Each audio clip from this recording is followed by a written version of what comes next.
이스라엘이여, 너는 행복한 사람이로다. 아멘. 이 시간은 사무엘하 46번째 시간입니다. 하나님께서 의인에게는 은혜를 베푸시지만 악인에게는 심판의 보응을 하시는 분이십니다. 그래서 다윗은 자신에게도 동일하게 역사하셨다는 것입니다. 다윗은 자신의 의와 깨끗함을 따라 자기에게 사항을 베푸신 하나님의 성품을 찬양했습니다.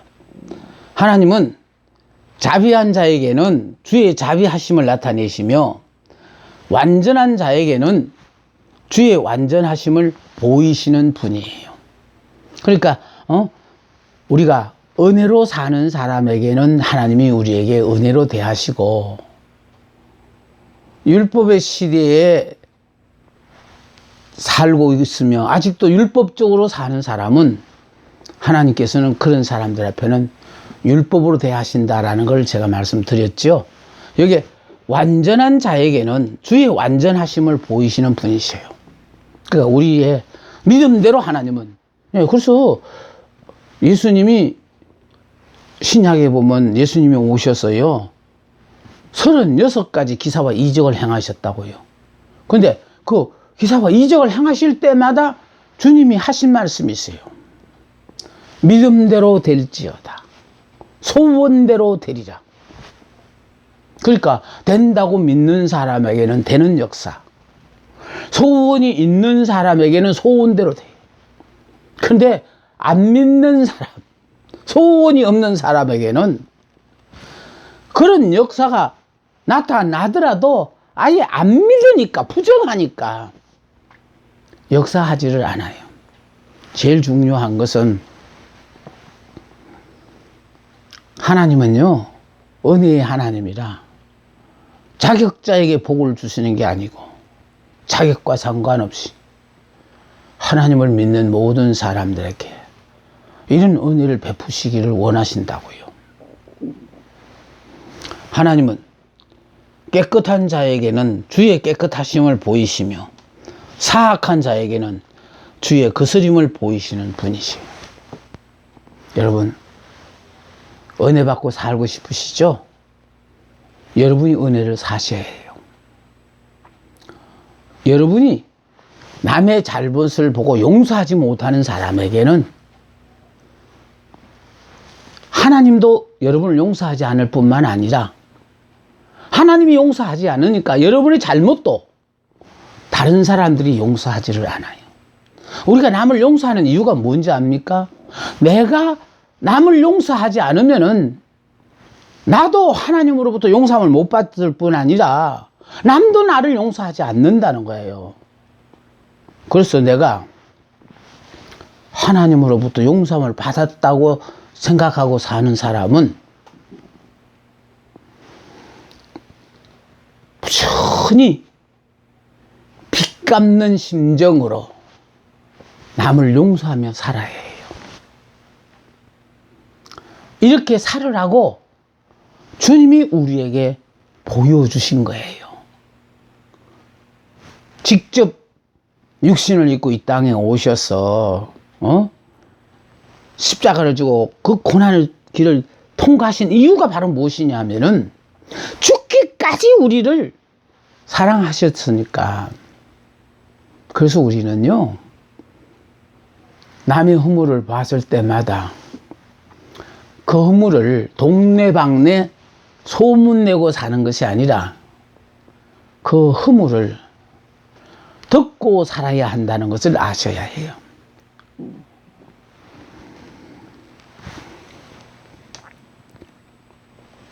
주께서 공고한 백성을 구원하시고 교만한 자를 살피사 낮추신대요. 그래서 하나님은요 겸손한 자를 높이시고 교만한 자를 낮추셔요. 공고한 자는 하나님께서 구원하시고. 그래서 하나님은요 우리가 육적으로 다른 사람과 경쟁하여 이길 만한 능력이 없는 사람은 오로지 하나님의 도우심만이 필요하니까. 그래서 본인만 깨닫고 하나님만 의지하면은 세상적으로 우리로서는 도저히 불가능한 상황을 살아생전 내 삶에서 그런 걸 내가 누리며 사는 이런 사람들이 되었으니까 우리 보고 너는 행복한 사람이라는 거예요. 다른 사람은 자격이 있어도 누리지 못하는 복을 우리가 보기는 너는 자격도 안 되는데 어째 그런 복을 누리느냐. 그 이유는 내가 율법으로 사니까 화내면 나에게 율법으로 대하시고, 내가 은혜로 살면요 하나님도 우리에게 은혜로 대하셔요. 그래서 내가 남에게 은혜를 베푼다는 거는요 그 사람 잘 되라고 비는 거 아니에요. 내가 잘 되기 위해서. 내가 죽을 수밖에 없는 죄를 지어서 죽어야 하는데도 내 죄를 용서해 주신 예수님의 은혜를 생각하면은 이건 아니다라는 거예요. 그래서 나도 십자가의 도에 의하여 남의 허물을 볼 때마다 덮고 사는 것이 주님이 우리에게 보여주신 거예요. 내가 안 죽으면요 그 죄가 자꾸 눈앞에 어른거리고 기억이 나요. 내가 죽어야만이 그 죄가 없어져요. 그래서 예수님은 참으라고 하지 않으셨다니까. 죽으라고 하셨어요. 죽어야만이 그 모든 것이 덮여지니까.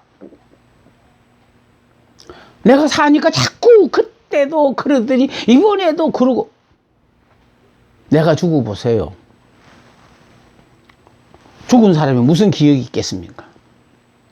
예수를 믿어도 아직 자기를 부인하지 않고 사니까 다 알잖아요. 그런 게 자꾸 기억이 날 때마다 하나님, 내가 예수 믿는 순간에 난 이미 죽었잖아요. 예수 안에서 죽은 내가 왜 자꾸 이렇게 내 생각이 듭니까? 이런 생각 들면 되지 않잖아요. 이렇게 죽어야 돼요. 이렇게 죽어야 내가 편해져요. 내가 편해지고 내가 복을 받고 사는 사람이 돼요. 결론적으로 다윗은 여호와여 주는 나의 등불이시니 나의 어둠을 밝히시려다. 그래서 여호와는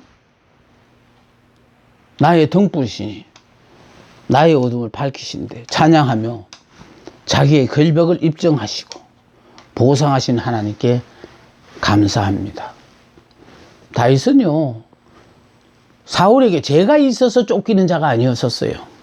죄도 없는데 나라가 위기에 처했을 때에 골리앗 대장을 이김으로 말미암아 나라를 구원한 그런 정말 참으로 나라를 사랑하는 애국자였는데,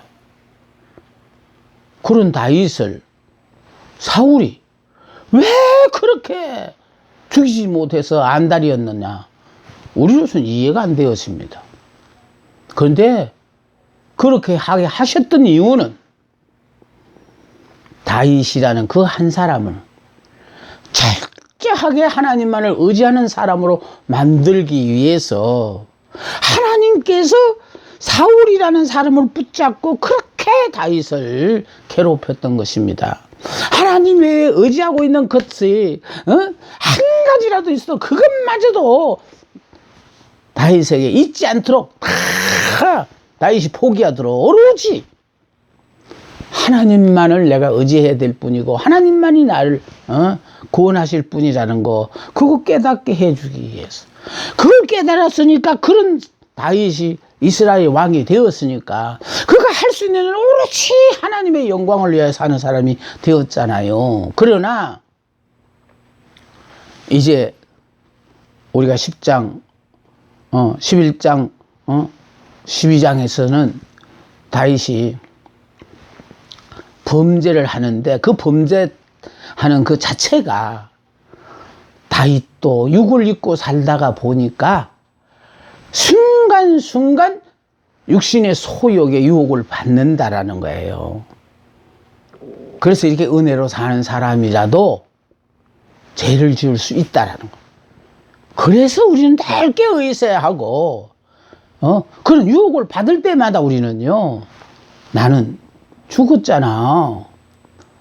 이런 유혹이, 나를 흔들 때마다 나는 이미 하나님을 믿음으로 말미암아 주 안에서 나는 옛사람은 죽은 사람이자 하고 그것을 단호히 뿌리칠 수 있는 믿음이 우리에게 있어야 하는데 그런 믿음이 없으니까 결국 우리는 기다렸다는 듯이 유혹만 오면 넘어가잖아요.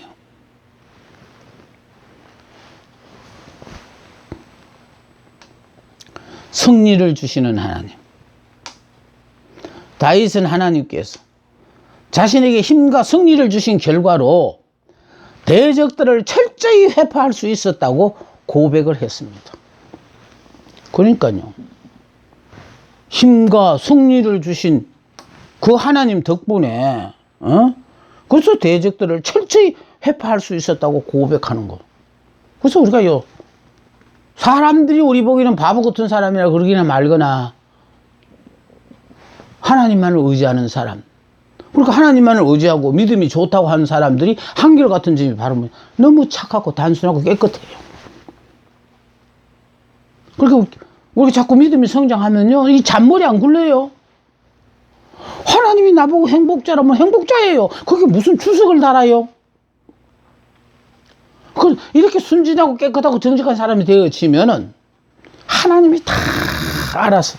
그래서 우리 주변에도 그렇잖아요. 너무너무 착해가 어리숙어서 늘 당하기만 하는 사람을 볼 때, 그 사람을 바보라고 취급하고, 특별히 이렇게 취급하는 사람도 있겠지만은, 그러나, 그런 사람들을 볼 때, 선한 마음을 가진 사람들은요, 그 사람이 그 어려운, 상황에 처하지 않도록, 오히려 도와주려고 애쓰는 사람들이 주변에 있잖아요. 그걸 이용하여 그 사람들 나쁘게 하는 사람도 있지만은 그 사람들 볼 때마다 참 우리가 하는 세상적인 말로는요, 저 사람은 법이 없어도 살만한 사람이라고. 착한 사람이라는 뜻이죠. 우리 모두가 예수 믿고 이스라엘이 되어진 사람은요, 육적인 문제에 대해서는 이런 착한 마음을 가져야 돼요. 그리고 단순하고 깨끗하고 정직하고 선하고.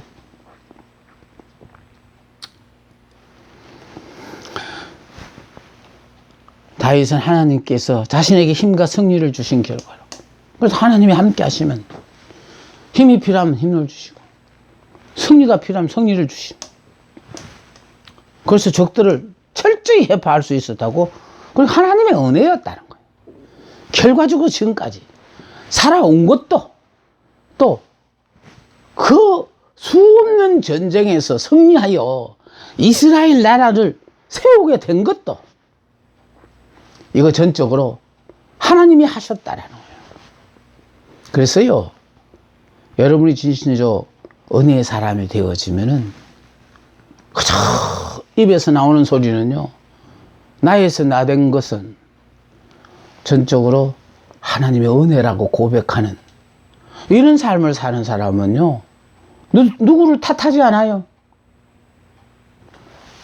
오로지 모든 것이 협력하여 오늘의 선을 이루게 하신 그 하나님, 또 나를 통하여 당신이 하실 계획이 계셔서 나는 원하지 않았지만 앞으로 더 어떤 힘들고 어려운 과정을 갈 수도 있어요. 그러나 그 힘들고 어려운 과정을 통과하는 것도요, 그분이 은혜 주시면은 힘들고 어려울 줄 알았는데 힘들지 않고 그 과정을 통과하여 보라는 듯이 하나님의 사랑받는 자는 이렇게 되었느니라, 그 결과를 가지고 모든 일들을 갖다가 하나님께서 증명하셔요. 승리를 주시는 하나님이 우리의 하나님이에요. 다윗은 하나님께서 자신에게 힘과 승리를 주신 결과로 대적들을 철저히 해파할 수 있었다고 고백합니다. 다윗이 믿는 하나님이 우리의 하나님이시잖아요. 그러므로 말미암아 찬양을 받으실 하나님이라는 것.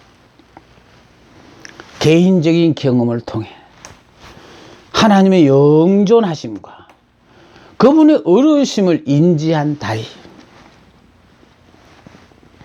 그러니까 지식으로 배우면 고통이 없어요. 근데 삶을 통하여 이렇게 깨달아 안다는 거는요, 정말로 힘들고 어려운 과정이 많아요. 근데 특히 더 아셔야 되는 거는 왜 힘들고 어려운 과정을 통과하게 하시느냐?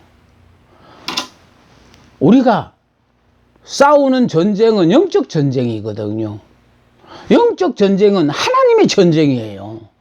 그럼 그 하나님의 전쟁을 수행하기 위해서는 내가 죽어야만이 그 전쟁을 수행할 수 있어요. 근데 우리는요, 내가 안 죽었기 때문에 죽음의 고통을 매일 호소하고 사는 거예요. 죽은 사람은요,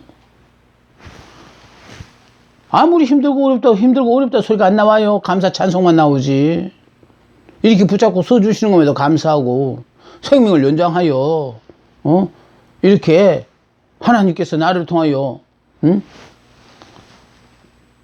일을 하신다는 그 자체로 감사할 뿐이에요.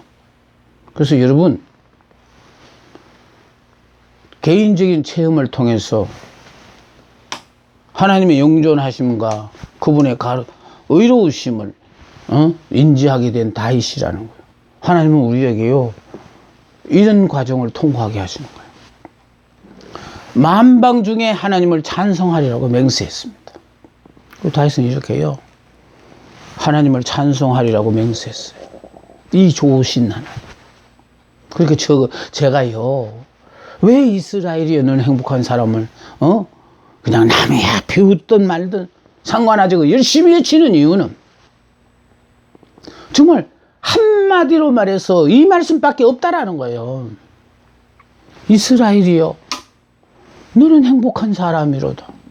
이스라엘로는요, 우리 육으로는 도저히 이스라엘로 변할 수가 없어요. 영으로 육의 사람이 죽어 영의 사람이 되니까 영으로만 이스라엘로 살 수 있거든요. 그래서 이스라엘이 되어지면은 내 자아가 죽고 그리스도를 머리로 인정하기 때문에 영의 사람, 믿음의 사람이 되는 겁니다. 그런데 우리는 나는 안 죽고 영의 사람이라고 생각하니까 결정적인 순간마다 내가 하고 싶은 내 욕심이 드러나 내 자아가 결과적으로 하나님의 일을 가로막는 그런 결과가 오는 거예요. 여러분, 우리는 나로 말미암아 하나님이 이 세상에 새로운 역사의 장을 펼치시기를 원하시거든요.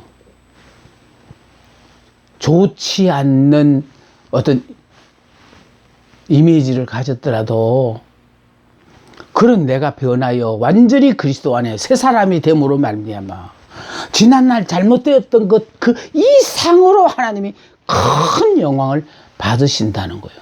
그래서 예수 믿고 지금 많은 사람이 착각하고 사시는 게 바로 뭐냐면은 내가 예수 믿어서 큰 능력 받아가지고 상대를 다 원하는 대로 고치는 사람이 되는 줄로 알고 있는데 그거 아니라니까요. 그거는 아직도 내가 자기 소견대로 사는 사람들이 바라는 것이고, 하나님께서 원하시는 것은요, 예수 믿고 나만 변하면 돼요. 나만 변하면은 세상은 다 그대로 있어요. 그대로. 다 나만 변하면 완전히 새로운 세상이 될 뿐이에요. 근데 이걸 사람들이 모르고 어떻게 하든지 간에 나 하나가 들어서 잘못된 이 세상을 개혁해 보겠다는 그런 생각을 가지고 있는데요. 나만 변해 보십시오. 세상은 다 자연스럽게 변합니다. 세상이 변하는 게 아니라 내가 변하면 세상이 다 변한 것처럼 여겨집니다. 문제는 문제가 많은 내가 변해야만이 문제가 없어요. 그런데 우리는 어떻게 돼요? 나는 절대로 변하지 않고 세상에 모든 것들을 내가 원하는 바대로 이루려고 하지요. 그것은 잘못된 신앙이에요. 이제 23장은요. 다윗의 마지막 말입니다.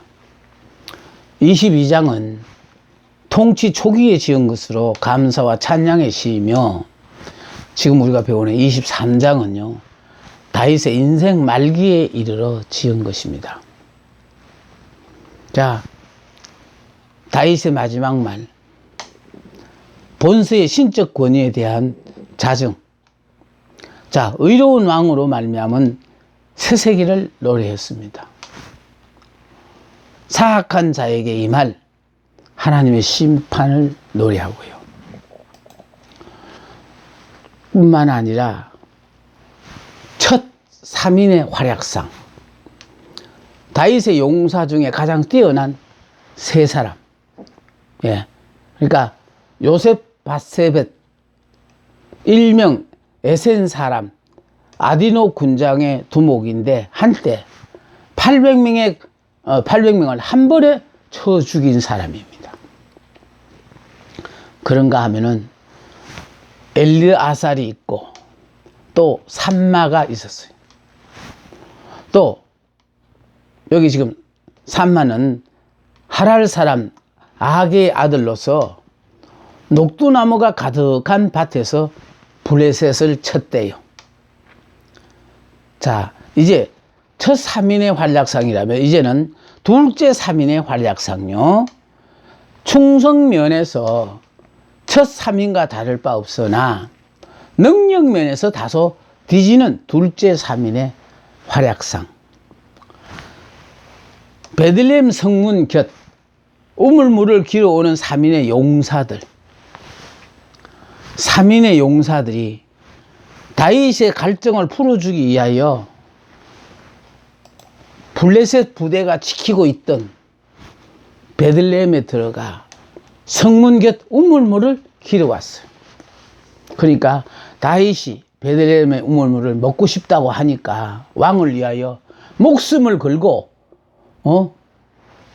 블레셋의 부대가 지키고 있는 베들레헴에 들어가서 성문 곁 우물물을 길어왔다라는, 이렇게 충성된 용사들이었다는 거예요. 왕이 베들레헴에 물을 먹고 싶다고 아마 향수가 생각이 나서 지나는 말로 했을 거예요. 그랬는데 그 지나는 말이라도 이루어 드려야 되겠다고 이들은 베들레헴에 들어가서 성문 곁 우물물을 길어왔어요.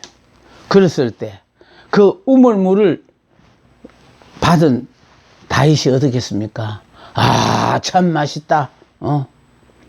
그러면서 마시면서 그들을 칭찬했을까요? 그들이 목숨을 걸고 길어온 그 물에 다윗은 그 물을 마시지 못하지요. 그 물은 바로 목숨을 걸고 베들레헴 우물을 길어온 사람들의 피예요, 피. 그러니까 이만큼 용사들은 다윗을 위하여 충성했다라는 것을 나타냅니다.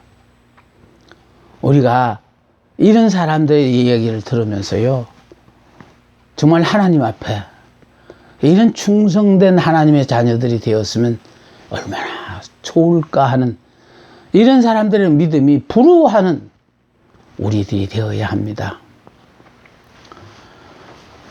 3인 중 하나인 아비새, 수르의 아들 요압의 아우예요. 또 3인 중 하나인 브나야, 가셀 용사의 손자 여호야다의 아들이에요. 그 다음에 다윗의 30인의 용사들요. 다윗이 이스라엘 왕으로 즉위한 당시 구성된 30인 용사, 다윗 군대의 훌륭한 조직력을 보여줍니다. 또 다윗은 이들을 이스라엘 각 지파에서 선발했으며 심지어 다윗이 정복한 이방 나라에서 선발하기도 했습니다. 이제 마지막 장입니다. 다윗의 인구 조사예요. 다윗이 인구 조사를 명령했어요. 그러니까 문제는요, 다윗이 결과적으로 나라가 많이 강성해지고 안정되어지니까 내 희하에 군사가 얼마인가 그게 궁금해가지고 그가 인구조사를 시켰다라는 거예요. 이건 바로 무엇이냐 하면은요, 아까 다윗이 찬양으로 감사의 시에서 오늘의 이와 같은 일을 이루게 된 건 전적으로 하나님의 은혜입니다 라고 고백했던 다윗이 한순간 교만한 마음이 들어가서, 그래서 내 희하에 얼마나 많은 백성들이 함께 하느냐 그걸 알고 싶어 했다라는 거예요. 그러니까 여러분, 우리 집에 돈이 얼마가 있느냐 그거 계수하고 사는 것보다는요, 하나님이 나와 더불어 함께 한다라는 그 자체가 얼마나 기가 막힌 복인지 몰라요. 눈에 보이는 돈은요, 수면 쓸 없어져요. 그래서 중요하다는 것은요, 눈에 보이는 물질을 보고 사는 것이 아니라 안 보이시는 그 하나님을 우리가 의지하고 살 때는요, 그게 하나님만을 의지하고 사는 그게 바로 믿음이에요. 그래서 성경은 우리에게 말하지 않습니까? 물질을 의지하는 사람은 눈으로 보고 물질을 의지하는 거예요. 그러니까 일주일 먹을 거 있으면 일주일 동안 걱정하지 않고, 한 달 있으면 한 달 동안 걱정하지 않고, 1년 앞으로 내가 죽을 때까지. 그러니까 물질을 의지하다가 보니까 결과적으로 지금 눈앞에 믿을 만한 것을 요구하고 있어요. 그런데 하나님을 의지하는 사람은요, 그런 걸 의지하지 않아요. 하나님을 의지하기 때문에. 그러니까 그 하나님께서 나와 함께 하시면, 지금까지도 살게 하신 그 하나님께서 앞으로도 살아야 한다면은 앞으로도 살게 하실 것이라는 것을 믿는 것을 말하는 것이거든요. 요압이 왕의 명령에 이 일을 제기해요. 군사령관 요압까지도 인구 조사를 하려는 다윗의 어리석음과 헛된 자만을 깨닫게 했습니다. 그러니까 다윗 자신이 생각만 잘못된 게 아니에요.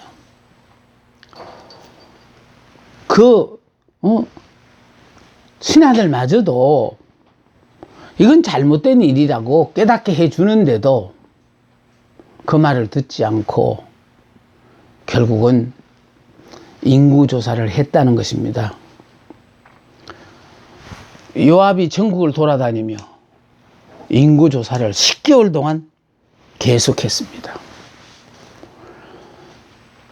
결과적으로 인구조사를 10개월 동안 함으로 말미암아 나와 더불어 함께하는 사람이 이렇구나라는 걸 알기는 했지만, 이게요, 안 보이시는 하나님을 믿지 않고 보이는 자기 휘하에 있는 백성들을 그런 것들을 보고 의지하려고 했다는 그 자체가 다윗이 크나큰 잘못입니다.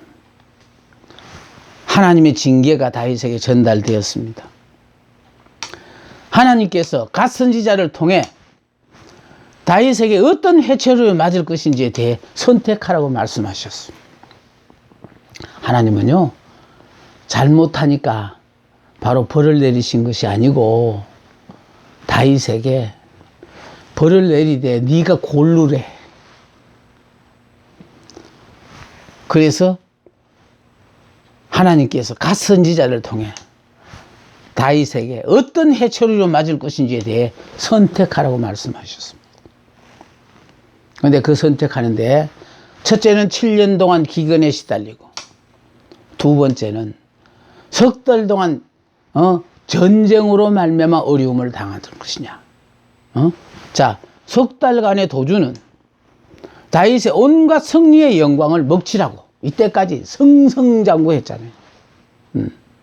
그런데 결국은요, 우리가 자꾸 이렇게 인정을 받고 하면 할수록 자신도 모르게 그 분위기에 휩싸여서 이렇게 교만해질 가능성이 있어요. 그래서요, 부지런히 우리는 자꾸 자신을 쳐서 복종시키며 낮아지려고 애를 써야 돼요. 그러지 않으면 어느 순간에 나도 모르게 제일 높은 자리에 앉아서 전부 다 내려다보는 이런 어리석은 삶을 살게 되어지는 겁니다. 이때까지 성전만이 있었던 다윗이 석 달 동안 전쟁 때문에 쫓겨다닌다라고 하게 되어지면은, 다윗의 온갖 승리의 영광이 먹칠되고요, 하나님과 이스라엘의 적들의 교만한 행동을 야기시킬 터였습니다. 이렇게 되어지면 적들이 얼마나 이스라엘을 만만히 보겠냐 그 말이에요.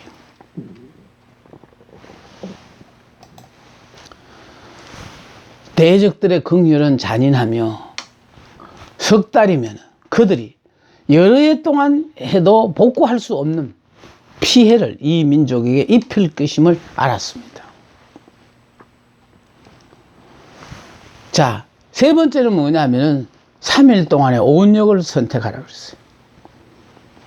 그러니까 세 가지를 냈어요. 그러니까 세 가지를 원했던 것이 바라면, 첫째는 7년 기근을, 연분년 3년 기근으로 어려움을 당했던 백성들인데, 네가 7년 동안 기근을 당할 것이냐, 아니면 석 달 동안 전쟁에 시달릴 것이냐, 그리고 세 번째가 바로 3일 동안의 온역에 시달릴 것이냐. 여러분 같으면 이 세 가지 중에 어느 걸 선택하시겠습니까? 7년의 기근을 당한다고 하면은 온 백성들이 어려움을 당하겠죠. 그러나 아무리 어려움을 당해도 왕은 굶어 죽을 염려는 없지 않겠습니까? 이거는 바로 다윗과는 상관이 없는, 그러니까 물론 왕으로서 백성들의 어려움을 당한다는 것 자체를 생각하면 마음 아픈 일이지만은, 그러나